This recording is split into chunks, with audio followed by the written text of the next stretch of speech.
Shalom, Bapak Ibu Saudara, kita melanjutkan studi kita kristalisasi di kitab Nabi Daniel, dan kini sudah tema kedua, baru tema kedua. Kita ambil tema, kita ambil judul aja dari pasal 1 itu komitmen Daniel, ya. Suatu keputusan hati, suatu ketetapan hati. Coba dulu saya baca dulu satu ayat aja dulu dari pasal 1 ini mengenai keputusan Daniel, ya. Ayat 8, Daniel berketetapan untuk tidak menajiskan dirinya dengan santapan raja dan dengan anggur yang biasa diminum raja. Dimintanyalah kepada pemimpin pegawai istana itu supaya ia tak usah menajiskan dirinya. Nah, ini apa ini maksudnya? Karena kita tahu ceritanya Daniel ini bersama dengan temannya, 3 temannya Sadrak, Mesak, Abednego. Mereka dibuang ke Babel, ya, untuk ya dilatih di sana untuk bekerja kepada Raja Nebukadnezar. Kita tahu latar belakangnya kitab Daniel ini, yaitu ketika kerajaan Yehuda tahun 586 sebelum Masehi runtuh, ya, baik cucinya hancur, istana hancur, tembok Yerusalem juga. Jadi betul-betul Yerusalem bisa jadi puing-puing dan bangsa Israel atau Yehuda itu dibuang ke Babel.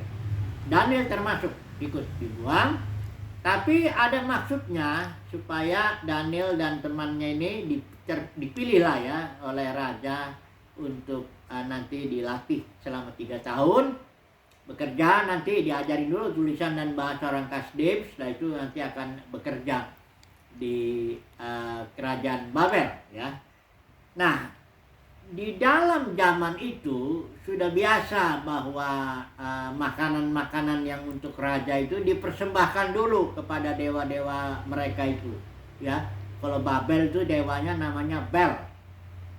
Jadi dipersembahkan dulu makanan itu kepada berhala-berhala, ya kan. Kalau bagi orang Yahudi ya itu berhala, ya.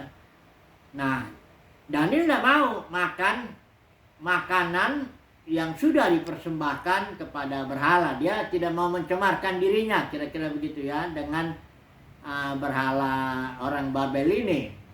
Tapi yang pegawai istana ini bilang, nanti kalau kamu hanya makan enggak makan makanan raja, karena makan raja itu ya tentu yang bergizi, yang enak, ya, ada anggurnya juga, ada semuanya. Jadi nanti kalau kamu terlihat lebih kurus daripada pemuda-pemuda yang lainnya, nanti aku dipandang bersalah oleh raja, kata pegawai istana ini. Akhirnya Daniel bilang, kita tes aja lah dulu 10 hari, kasih kami sayur, ya, dengan air, dan biarlah mereka yang lain, pemuda-pemuda lain, makan makanan yang untuk makanan raja. Setelah dites, ternyata perawakan Daniel, Sadrak, Mesak, Abednego itu lebih bagus, lebih gemuk kelihatan dari yang lain. Nah, sejak itu, selama 3 tahun itu Daniel tidak mau makan makanan raja, tapi dia selalu diberikan air dan sayur, ya. Nah, keputusan Daniel ini, ya, ketetapan Daniel untuk tidak mencemarkan diri dari berhala-berhala itu, ini mendapat respon. Dikatakan ayat 9, Tuhan mengaruniakan kepada Daniel kasih dan sayang, ya. Tuhan memberkatilah, ya, akibat ya tentu komitmen Daniel ini tentu digerakkan Tuhan juga, ya. Tuhanlah yang bekerja dalam diri Daniel, dalam batin Daniel, sehingga dia berketetapan hati untuk tidak menajiskan dirinya, ya, dengan berhala-berhala itu. Nah, ini satu poin, ya, pasal 1 ini ceritanya seperti ini. Nah, kita tahu kitab Daniel ini secara keseluruhan ini ada 12 pasal, ya.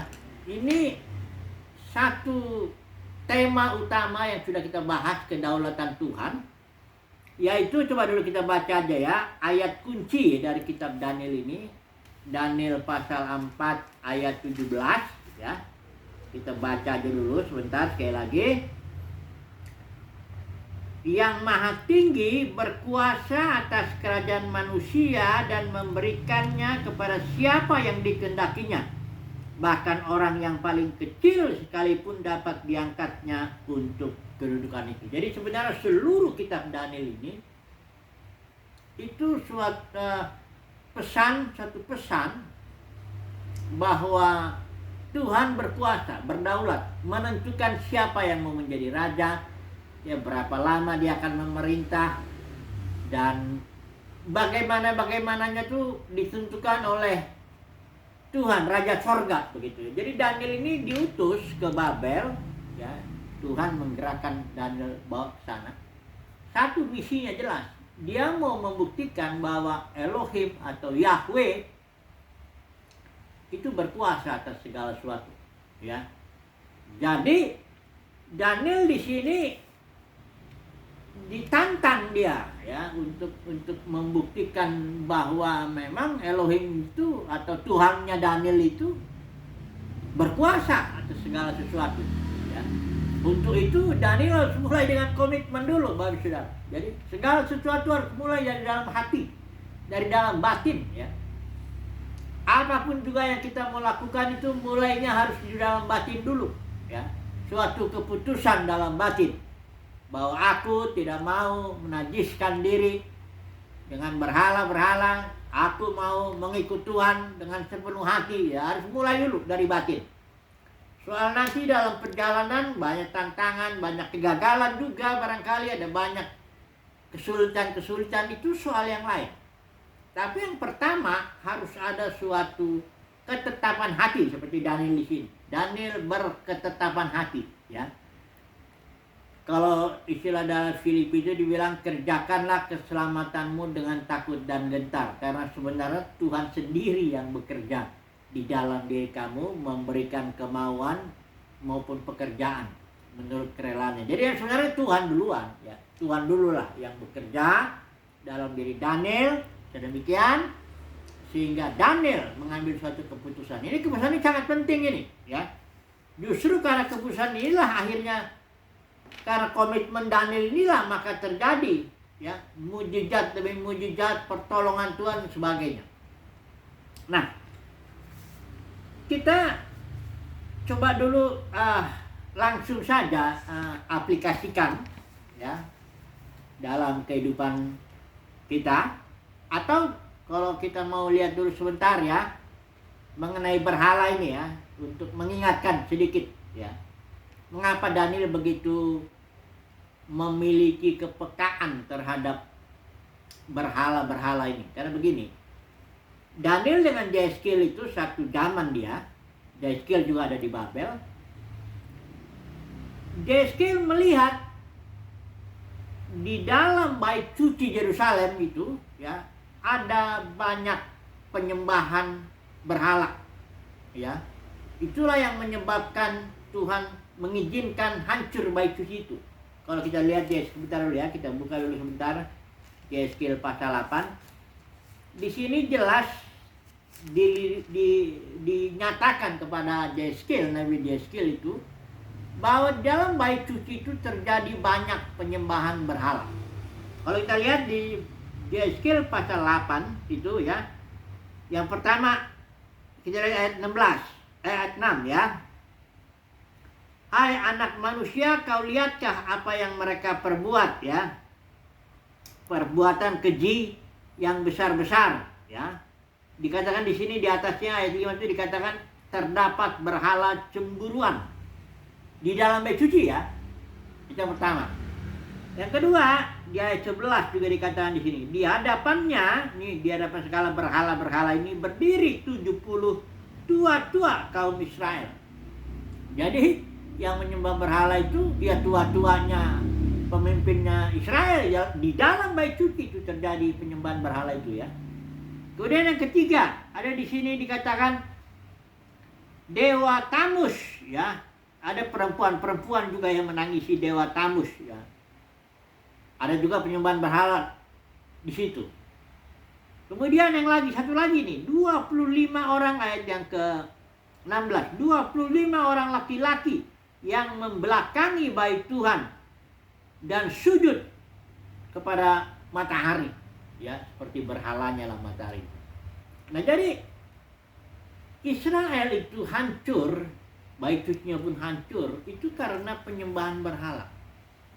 Nah, itu sebabnya Daniel diberikan kepekaan oleh Tuhan untuk tidak ikut mencemarkan diri dengan berhala, dengan penyembahan berhala, ya.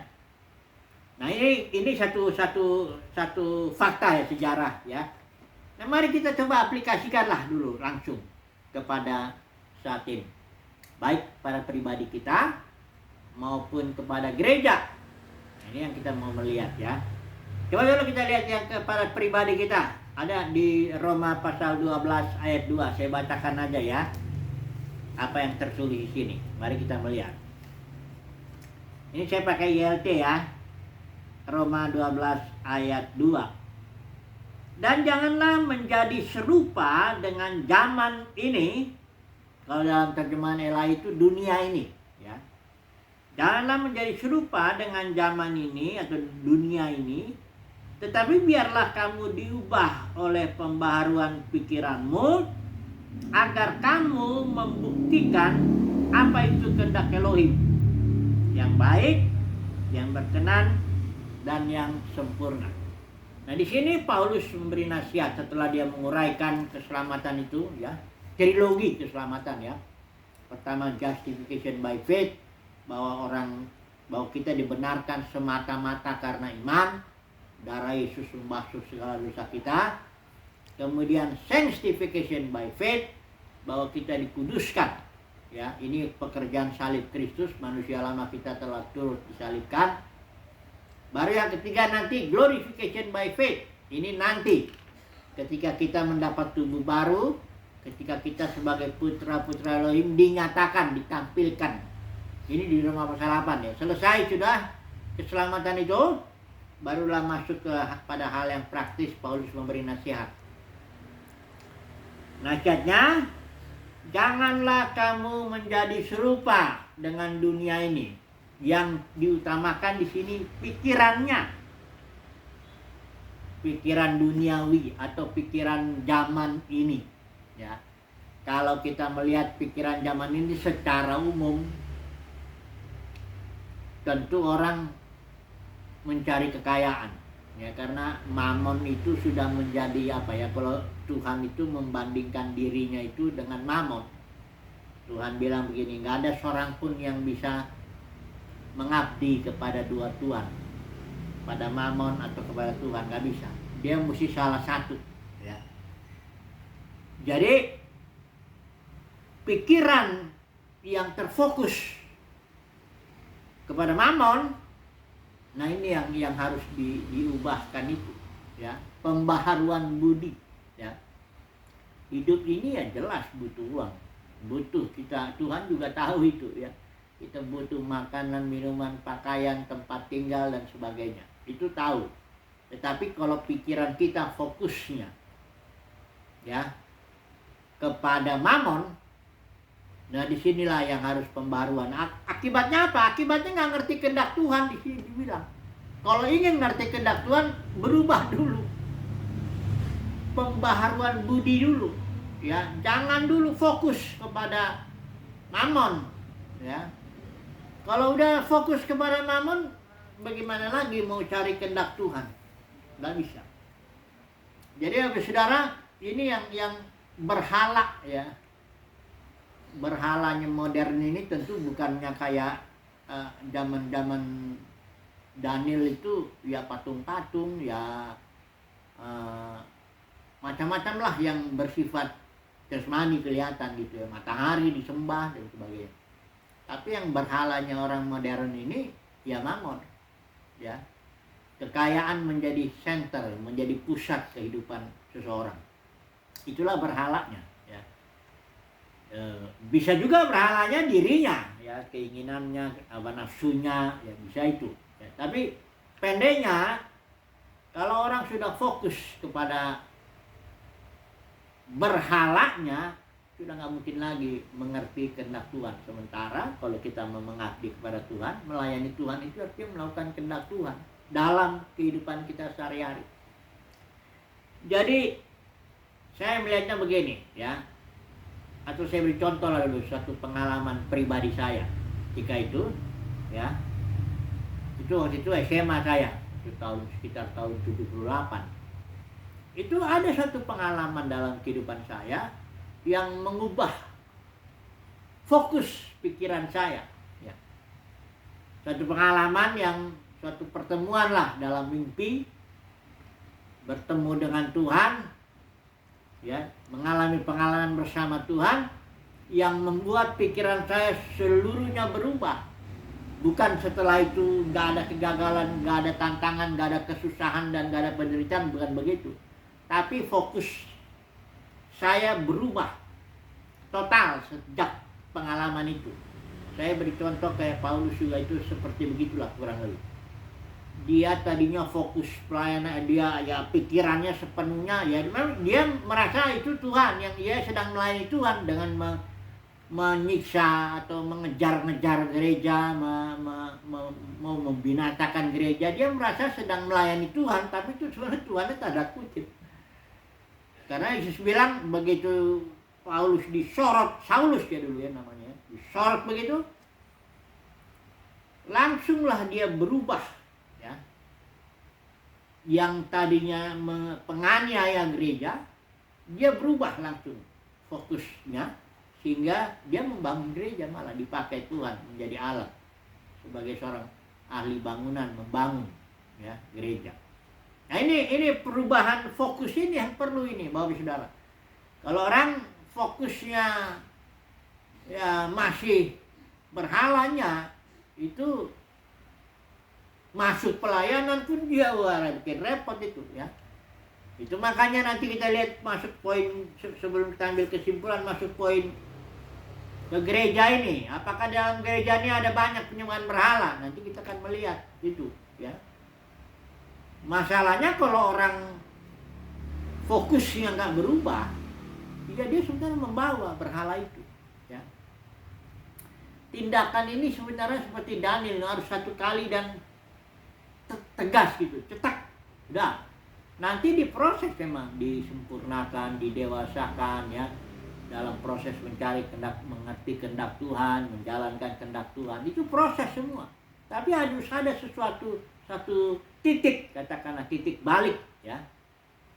Nggak tahu istilahnya saudara mau bikin istilah bertobat atau istilah perubahan fokus atau satu titik balik lah, kayak anak yang hilang lah.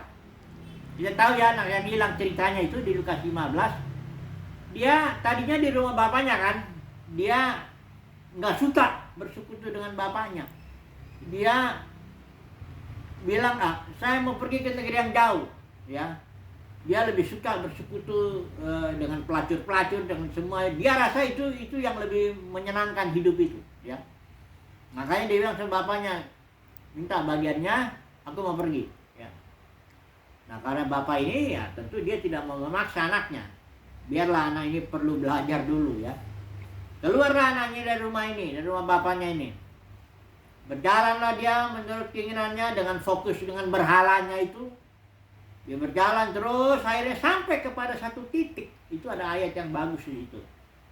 Ketika si anak hilang ini saat berada di kandang, setelah dia habiskan hartanya jadi miskin, dia terpaksa bekerja sebagai penjaga babi gitu ya.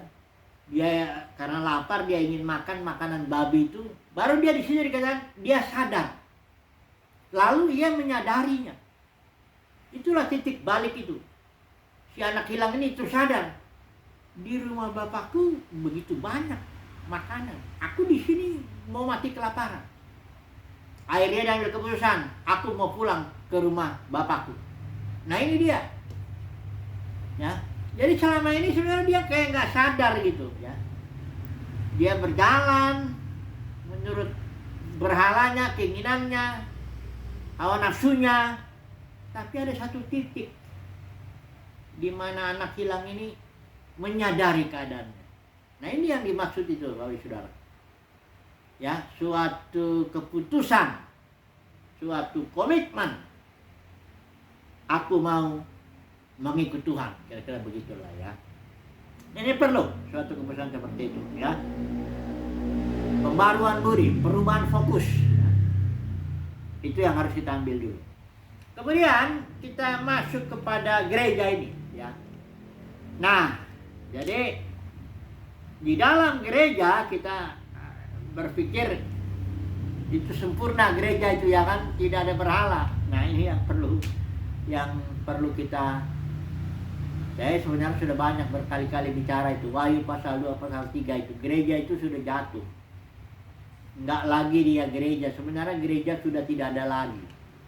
Sudah pecah menjadi puluhan ribu denominasi, ya. Pecahnya ini pun alasannya karena 3 ajaran yang bisa kita sebut berhalanya inilah dalam gereja ini, ya. Yang pertama apa itu? Itu kalau kita lihat, ya, nggak usah kita baca. Itu ada di Wahyu pasal 2, pasal 3. Itu dikatakan di situ yang pertama ajaran Ijebel. Ijebel ini di sini penyembahan beratul, kita baca dulu sebentar ini, ya, karena ini ketiga ajaran ini menyebabkan gereja menyembah berjinah, ya, menyembah berhala. Kalau apa dibilang di sini, ya, coba dulu kita lihat, ya, Wahyu pasal atau di sini, ya, ambil yang terjemahan LAI dulu. Ini pasal 2 pasal 3 ini. Nah, kita lihat di sini jemaat, ya. Yang pasal Jebel, ya, wanita Jebel, ya, ini yang di pasal yang kedua ayat yang ke-20, ya. Saya baca dulu, ya. Tetapi aku mencela engkau, ini kepada gereja Tiatira ini, karena engkau membiarkan wanita Jebel yang menyebut dirinya nabian mengajar dan menyesatkan hamba-hambaku supaya berbuat zina dan makan persembahan berhala. Jadi ini di dalam gereja, ya, ada seorang yang disebut di sini Ijebel. Kita harus ingat, bukan Ijebel secara sejarah itu istrinya Ahab. Tapi Ijebel yang di sini simbol, karena kitab Wahyu itu kitab dengan bahasa simbol. Wahyu 1:1 kita tahu itu, ya. Jadi apa ini simbol Ijebel ini, ya? Menggambarkan apa dia? Ijebel ini, kalau saudara ingat kasus kebun anggur Nabot, dia itu merampas otoritas suaminya Ahab itu, menulis surat atas nama Ahab, meterai raja.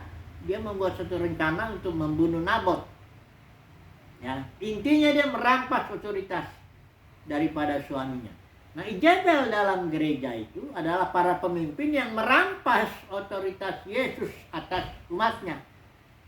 Jadi para pemimpin ini meninggikan diri, dia menarik murid-murid kepada dirinya sendiri, membangun kerajaan sendiri, membangun denominasi sendiri, kayak seperti itu, ya. Itu Ijebel. Tapi sekarang ini sudah dibenarkan karena sudah menjadi ajaran Ijebel, ya. Padahal itu menyebabkan berhala masuk ke dalam gereja itu. Perilaku para pemimpin yang menarik murid-murid kepada dirinya. Padahal pemimpin itu hanya boleh memperlengkapi saja, ya. Tidak boleh narik murid, apalagi narik duitnya, ya. Paulus, Petrus, Yohanes tak pernah melakukan apa yang diperbuat umumnya oleh para pemimpin denominasi sekarang ini. Tidak pernah dilakukan oleh Petrus, dilakukan oleh Paulus, atau dilakukan oleh Yohanes. Tidak pernah. Ini penyembahan berhala itu masuk gara-gara Ijebel ini. Yang berikut, Bileam, ya, itu juga Bileam juga begitu. Ini pun perdagangan, ya. Kalau kita lihat di Bait Suci Yerusalem itu pada waktu Yesus masuk itu, di situ orang Farisi dicatat dagang, ya. Perdagangan mereka itu, ya, mereka orang-orang yang datang ke Bait Suci itu mau melayani, dia bilang gini kan, kalau kamu beli domba-domba tuh di luar sana, itu kami nggak tahu sudah tahir atau tidak dombanya. Tapi kalau yang di sini di pelataran Bait Suci ini sudah kami periksa dan ini tahir, sudah bisa, ya, dipersembahkan kepada Tuhan. Tapi harganya lebih mahal daripada harga pasaran. Jadi sinilah orang Farisi cari untung, dagang, ya, melalui pelayanannya. Karena para pemimpin ini ambil keuntungan, ambil dagang, dan cari uang lah, kira-kira begitulah, ya. Cari uang, ya. Dagang, kalau dagang itu kan menjual sesuatu. Ya kalau dalam Kristen apa yang didagangkan oleh para pemimpin? Ya khotbah itu. Ya firman Tuhan, ya bahkan minyak simbol Roh Kudus, ya bahkan buku-buku apa semua didagangkan. Ada pengkhotbah yang terkenal itu di sini terang-terangan dibilang kalau Anda ke warung Padang makan kan bayar. Jadi kalau datang ke sini dengan khotbah ya bayarlah. Kira-kira begitu. Ya, jadi nggak malu-malu lagi. Ya. Orang nggak malu minta-minta uang langsung aja begitu ya, entah dengan ajaran persepuluhan lah, yang buah sulung lah, ya lebih ngeri lagi tuh. Buah sulung itu seluruh gaji bulan Januari itu disetor itu harus, ya nggak tahu bagaimana nanti Februari itu makan apa. Jadi ini berhala masuk ke dalam gereja gara-gara ajaran Bileam ini. Kemudian satu lagi di sini ada Nikolaus dikatakan ya. Nikolaus itu artinya perilaku para pemimpin yang menaklukkan kaum awam. Niko itu menaklukkan, ini istilah Latin ya. Laos itu laity, kaum awam. Jadi menaklukkan kaum awam. Jadi perilaku para pemimpin yang ngajarin penundukan diri lah, tudung rohani lah, atau nakut-nakutin juga ya. Jangan menyentuh orang yang diurapi Tuhan. Kayaknya dia aja yang diurapi, yang lainnya enggak gitu. Jangan mengganggu biji mata Tuhan dan sebagainya. Sehingga jemaatnya takut. Nah, inilah dia berhala masuk itu dari situ. Dari 3 ajaran inilah maka dunia kekristenan jadi penuh dengan penyembahan berhala. Ya. Nah, kita yang mau mendapat kasih karunia ya, itu coba perhatikan di Wahyu pasal 14 itu. Kita tidak mencemarkan diri ya, seperti Daniel dia tidak mencemarkan diri dengan makanan raja. Demikian juga umat pilihan Tuhan. Karena dalam Kristen itu kan ada banyak yang dipanggil, jadi kita yang dipilih. Yang dipilihnya ini perhatikan ini ya. Pasal 14 ya, saya baca ya, tempatnya sebagai ayat penutup lah ya. Katakan di sini begini. Mereka ini adalah orang-orang yang tidak mencemarkan diri dengan wanita-wanita karena mereka adalah perjaka. Mereka ini adalah orang-orang yang mengikuti anak domba kemanapun dia pergi. Nah perhatikan ya, sekali lagi ya, kitab Wahyu itu kitab dengan bahasa simbol. Kalau dikatakan di sini mereka ini orang-orang tidak mencemarkan diri dengan wanita-wanita, bukan artinya mereka tidak kawin dengan perempuan jasmani, bukan begitu. Karena wanita di sini, wanita-wanita ini simbol. Siapa yang disimbolkan wanita-wanita di sini? Ya. Nah, kalau saudara lihat dari seluruh Alkitab ini, dari Kejadian Wahyu, perempuan itu selalu simbol daripada gereja. Karena Adam itu simbol gambaran dari Kristus, maka mempelainya Hawa itu simbol daripada gereja. Hanya tiap perempuan berbeda-beda dia apa aspek yang disimbolkannya. Misalnya kayak Daud. Daud simbol daripada Kristus. Berarti istrinya Daud biasanya disebutnya Abigail itu. Itu dia gereja yang berperang karena Daud itu kan man of war, dia manusia perang kan. Kemudian Yusuf. Dia itu simbol juga dari Kristus, Yusuf itu. Istrinya, ya, apa namanya istrinya Yusuf itu, ya. Itu adalah simbol dari gereja yang diambil dari dunia. Ya, karena istrinya Yusuf itu kan Mesir itu kan simbol dari dunia. Nah, jadi seperti itulah ya. Nah, perempuan-perempuan di sini itu ada di pasal 17 18 ini dijelaskan itu perempuan pelacur dibilang di sini. Ya. Kita nggak usah baca ini pasal 18. Saudara lihat perempuan-perempuan yang disebut itu gereja pelacur itu yang gereja pelacur. Saudara tahu kalau pelacur bedanya dengan istri ya. Kalau pelacur itu menerima benih dari banyak pria. Ya toh? Kalau istri kan dari satu pria, dari suaminya. Jadi kalau gereja menerima benih firman, menerima benih adat, menerima benih tradisi, menerima benih ajaran Jezebel, Bileam, Nikolaus, masuk semua di situ. Itulah yang namanya gereja pelacur. Itulah dia perempuan-perempuan yang dimaksud di sini. Nah, umat pilihan Tuhan tidak mencemarkan diri dengan perempuan-perempuan itu. Dia nggak ambil bagian dengan dari ajaran di Jezebel, Biliam, Nikolaus, nggak ambil bagian. Ya. Dia murni mengikuti anak domba kemana saja dia pergi. Ya, dia nggak menjadi pengikut dari salah satu denominasi atau salah satu pemimpin. Enggak. Umat pilihan Tuhan betul-betul dia mengikut Tuhan. Kayak Yohanes 10 itu, dia mendengarkan suara Tuhan, mengikutinya hari lepas hari. Kemana Tuhan mimpin, ya ke situlah dia jalan. Ya. Kalau orang sudah masuk dalam satu denominasi, dalam satu program, dalam satu organisasi, kan tidak bisa lagi bebas dia. Sudah ditentukan jam kantornya, tugas kamu ini, tanggung jawab kamu ini, gajinya juga sudah ada, semuanya sudah diatur. Gimana lagi dia mau mengikut Tuhan? Tidak bisa.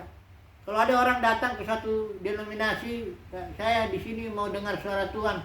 Loh, dia bilang kamu ini gimana? Di sini kamu kalau ditaruh posisi tertentu ya kamu harus ikut aja aturannya, aturan main di sini. Nah itulah. Ini umat pilihan Tuhan seperti Daniel, tidak mencemarkan diri dari situ. Ya, dari perempuan-perempuan seperti itu, gereja-gereja pelacur seperti itu enggak. Tapi dia mengikut Tuhan kemana saja Tuhan pimpin. Nah jadi kesimpulannya, coba dulu ya, kesimpulannya.